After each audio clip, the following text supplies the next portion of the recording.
1941 жылдың тамызында Днепр маңындағы ауыр шайқас кезінде Карбышев қоршауда қалды. Қоршаудан шығуға әрекеттенген сәтте ауыр контузия алды. Есін жиғанда айналасында неміс сарбаздары тұр еді. Осылайша оның 3,5 жылға созылған тұтқындық өмірі басталды.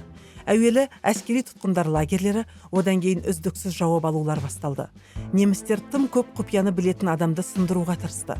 Немістер тұтқынға кімнің түскенін жақсы түсінді.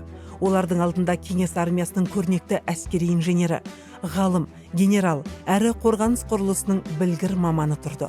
Сондықтан олар Карбышевті өз жағына тартуға тырысты. Кейбір деректер бойынша оған жақсы жағдай, ғылыми жұмыспен айналысу мүмкіндігі және өзге тұтқындарға қарағанда әлде қайда жеңіл өмір уәде етілген. Немістердің ойы қарапайым еді.